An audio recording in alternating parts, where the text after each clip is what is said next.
Rep the 605 with Lacrosse 605 apparel from our clothing partner, Dakota Lettering. Just click on the store banner on the Lacrosse 605 website to see a wide variety of styles and colors. Want more options? Visit the store for an almost unlimited variety. Lacrosse 605 clothing. Represent. This week in lacrosse, this is lacrosse605.com. Thank you so much for joining us. I am your host, Haley Pratt, alongside co-host Corey Mitchell and our special guest today, Travis Robinson. And we're going to talk about the growth of the sport in South Dakota. We know this is something we are constantly bringing up, but it is so important, the explosive growth. Every week, players are picking up new sticks. Here in Sioux Falls alone, we have new girls coming out every week. We provide sticks for them, allows them to come out, play around, bring your friends to practice, and for the boys' side as well. Yeah, we started a session 3 tonight with another U7 group. There's 5 kids under 7 years old playing in that group, and then the older kids will start tomorrow night with their session 3. Wonderful. And session 2 is just wrapping up right now for the girls, and we have been playing all summer. Are there any other teams statewide that are still practicing, or are they predominantly spring sports? All the new clubs and smaller clubs, we just focus on the spring. We started the 4 new clubs that started the first week in May, and they ended with the Jamboree here at the end of June.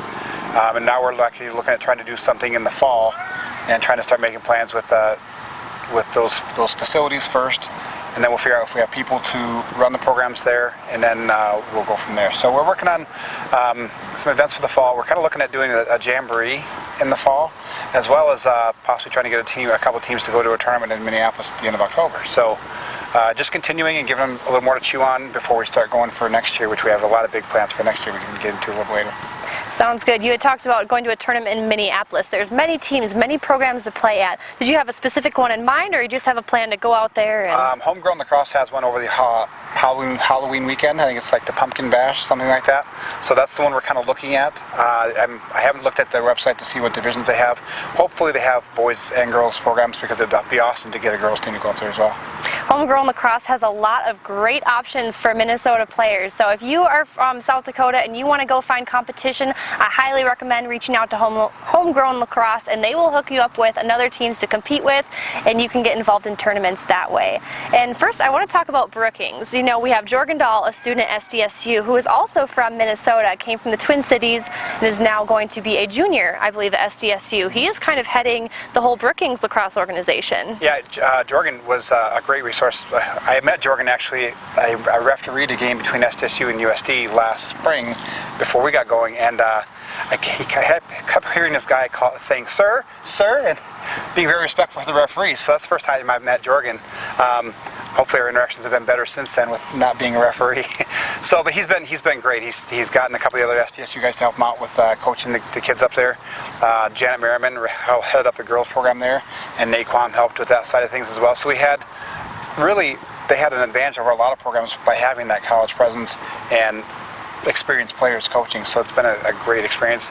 They brought down the most number of kids to the Jamboree at the end of June, and you could tell they've been well coached. He has that very go-getter attitude, which we love. And I've had the opportunity to watch SDSU practice a few times. And what he does is a self-coach program. He is out there, he is playing, he is not coming across as bossy. He's very, very positive reinforcement, does a very good job of coaching them. And I know firsthand from playing at St. Cloud State University, self-coach programs often collapse because it's very difficult to, listen to your teammates, listen to someone your own age. But he does a very good job of keeping a healthy team dynamic, and that's what we love. How important is that in any sport? Team unity, very important. Absolutely. He exemplifies the word leadership, and that comes across with. He came down last night to play adult league here in Sioux Falls, and when an 11-year-old or an adult would do something, he would simply give them advice in a very charismatic way that you're like, oh, okay, coach. I mean, it was great. He exemplifies the word leadership, and it's great to have him on board. Absolutely, and exemplifying leadership, bringing it back to Sioux Falls lacrosse that you're a part of, I've noticed with the girls' side that the older girls and the younger girls, they're all on the same page, but yet the older girls are giving the younger girls opportunities to catch the ball, go for the ground ball, and allowing them to play alongside the older girls. That's huge. Really, with a brand new sport, we really are looking at trying to build a culture in place that puts the sport back in the hands of the kids, making it fun. And I think everybody's really kind of embraced that mentality of being very giving and selfless in the game. And you see it with even some of our rec programs, we have a lot of older kids with younger kids. They all kind of get it that when there's younger kids battling for the ball, the older kids will stay back, and they'll play appropriately based on who they're going up against, and it's been really well. Absolutely, because when a sport is no longer fun, that's when you lose numbers. Absolutely. You know that from your athletic background. All right, and let's talk about a little bit more about Brookings. So can you tell us more about the girls program out there? How are their numbers right now? Janet, I think they had 7 girls that they worked with, ages from 3rd grade. I think they had even some into middle school. A small group, but Janet played high school and college lacrosse and has done some coaching in the past. So she really was passionate about trying to start the girls off with the girls game, and I'm completely on board with that because we really need to focus on building those girls programs and having a nucleus to start with. Now we can look at getting grants built for those girls and try to help grow the game in there. So she basically took those 5 or 7 girls to the side, and they may have done the same drills as boys, but they were doing with girls sticks and with girls techniques. So. Good, wonderful, because there are a lot of similarities. I always say they're almost 2 different sports, but you're working with the stick, the catching, the passing, it's all the same, all the fundamentals. Yeah, I saw a quote today that said normally when they make a women's variation for a sport, they make it simpler. The exact opposite is the case with lacrosse. So it's really cool that they're learning the correct way to play women's lacrosse from the get-go. Absolutely. Now I want to know more about Janet up in Brookings. Do you know whereabouts she played high school and college lacrosse? She grew up on the East Coast in Maryland, I believe, and Virginia. She coached there. Her daughter was in 1st grade when she was coaching out there, and they moved to the Midwest. I think she's from the Brookings area originally, and so when they moved back, she was kind of sad that there wasn't lacrosse because she'd been gone for quite a while. So when she heard about the things we were trying to get going, she was game on, all on board, and really stoked to be a part of it. So she's been a really good, positive coach for the program.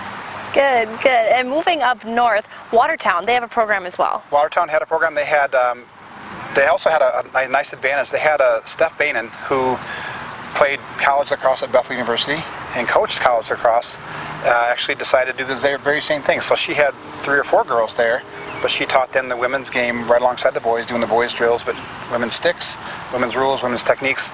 And so she was kind of starting the same kind of approach.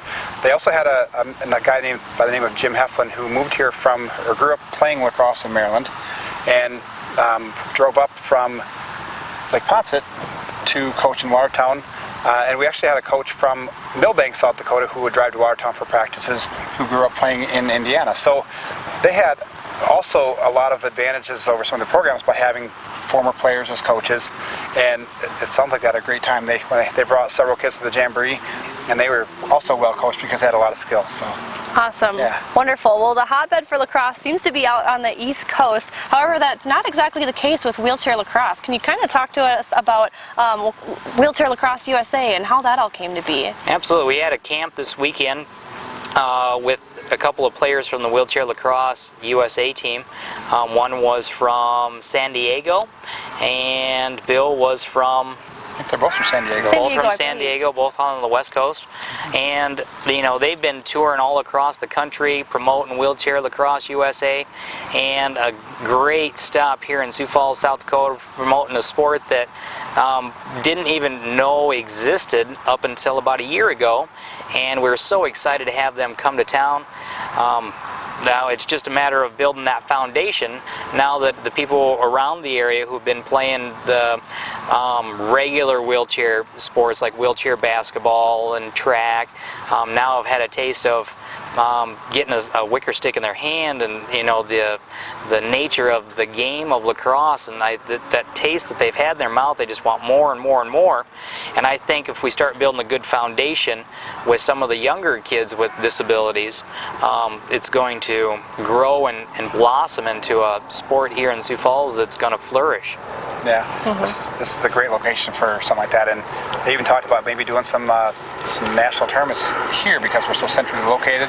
Shields Iceplex is a great facility for doing the sport. Absolutely. And why not? Right. Why not us, right? So, yeah. Now, back in 2009, I had heard this weekend talking to Ryan Baker again, and he had described back in, I believe it was 2009, he had reached out to U.S. Lacrosse, kind of the central governing body of all things lacrosse, reached out to them to see, hey, I am interested in wheelchair lacrosse. Can I get some contacts for you?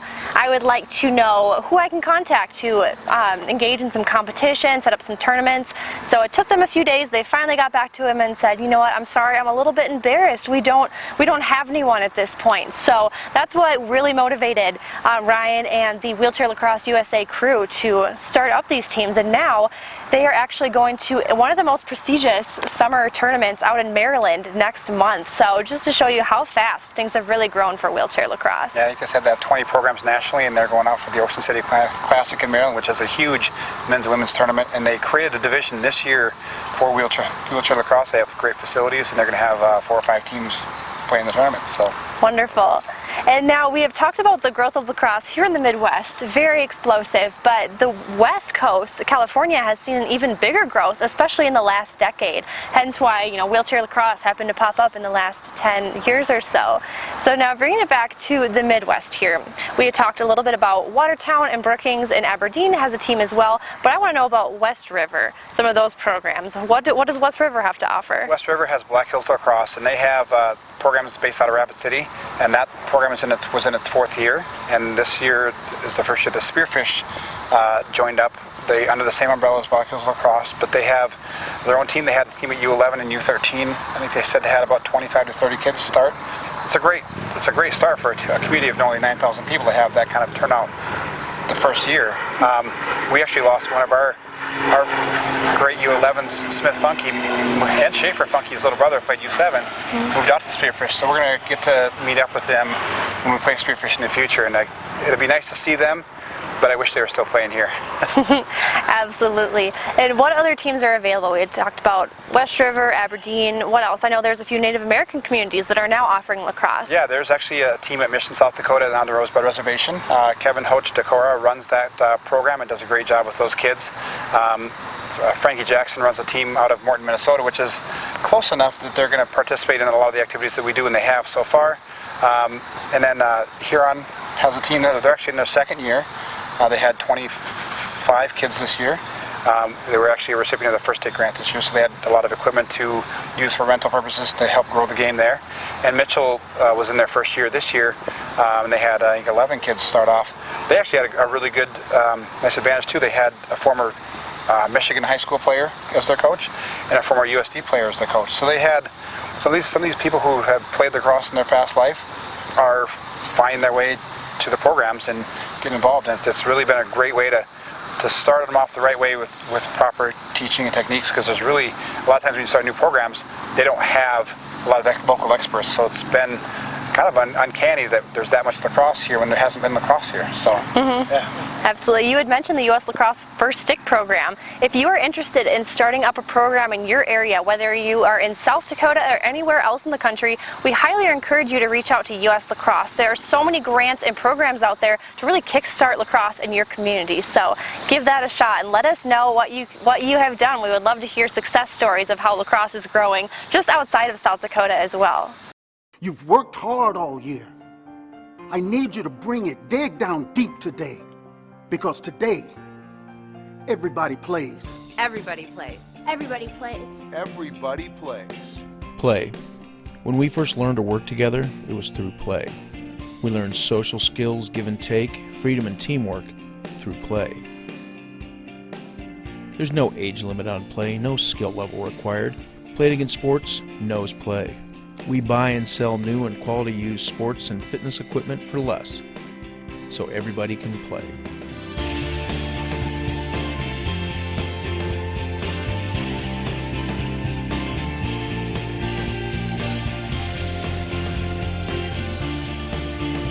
Come on, let's play. You bet I play. Now it's time to play.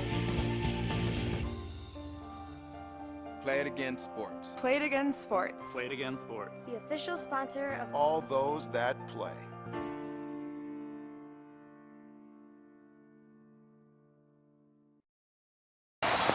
And welcome back to lacrosse605.com. I am Haley Pratt, your host, alongside Corey Mitchell.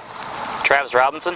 And today we're going to talk about this last weekend. We had the Wheelchair Lacrosse USA come to Sioux Falls for the very first time for a camp clinic session. Corey, can you tell us how that came to be? Wow, how did this all happen?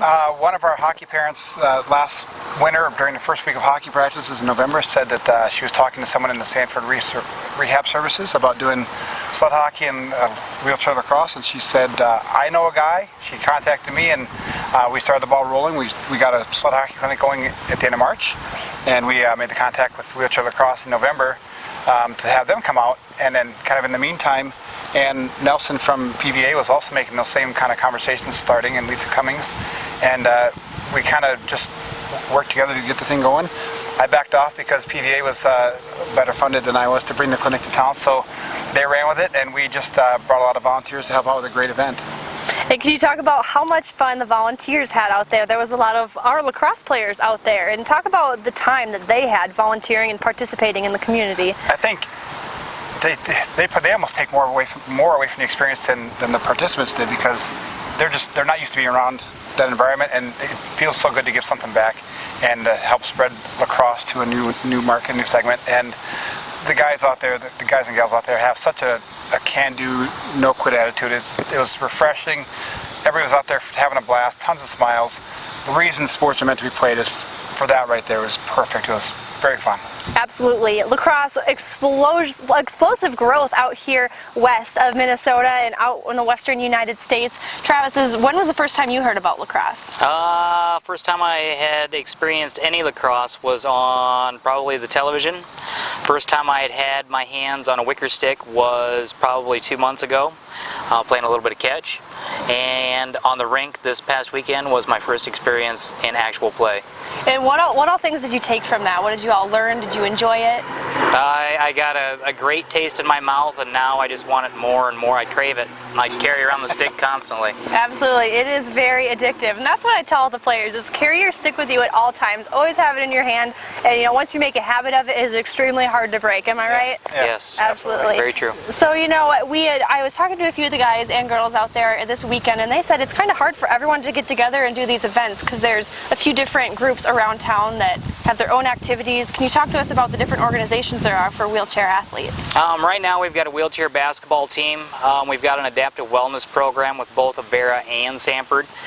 In weights, cardiovascular, we got physical therapists on staff, stretching, pool therapy, sauna therapy,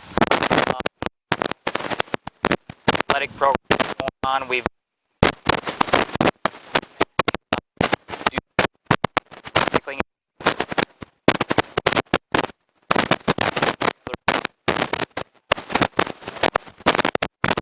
disabilities out on the bike trails, running around the hand cycles, so we keep them kind of working out on a consistent basis. Absolutely. Well, being out there this week, I can tell you these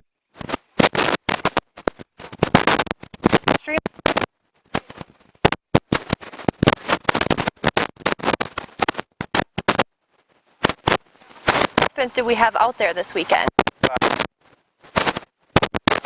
Volunteers jumped in for Awesome. And 425 kid players out there. good.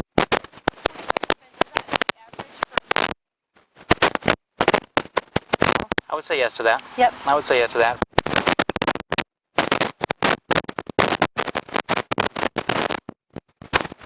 Activity would be. And what are some fun events coming up that you have planned for yourself? Lacrosse practice. I need to learn how to cradle the ball a little bit better. Receiving the pass a little bit better. Wheeling with the stick is something that I can continually work on a consistent basis. Just cardiovascular. That's my goal right now. The biggest problem I had with the game is not necessarily the stick work, but wheeling with the stick and the ball. Because every time I got the ball, I didn't know how to move. Right. Because you got to use both hands, and you want to keep the ball on your stick.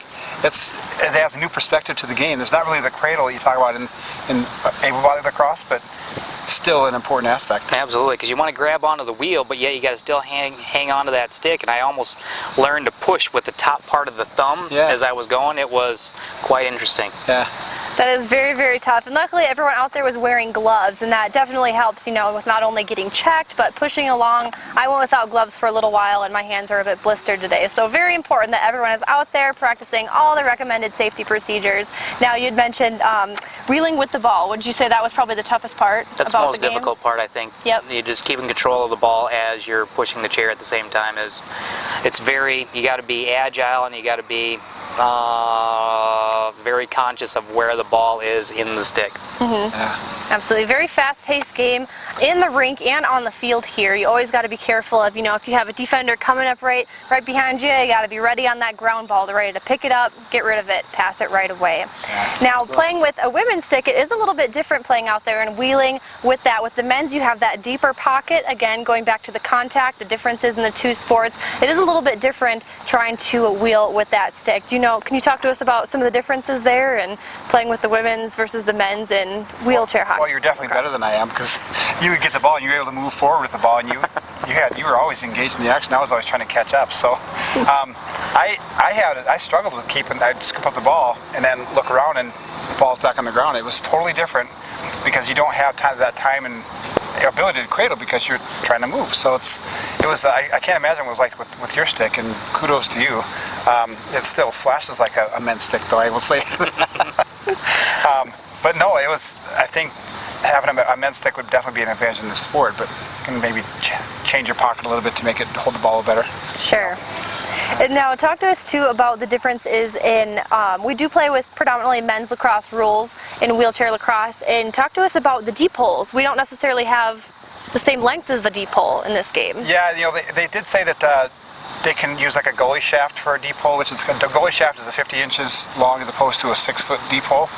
It gives them a little bit of advantage in wheelchair lacrosse, but for the purpose of the clinic, we just all use the same attack shaft, 40-inch stick.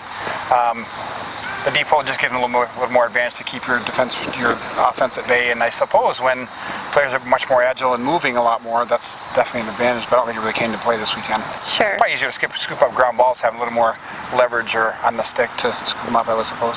Absolutely. Now, Travis, you played a lot of midfield and attack in that scrimmage yesterday and on Saturday. Talk to us. It is extremely difficult to shoot, I noticed. Yes. Even with especially with the smaller goal that we use. Talk to us about shooting.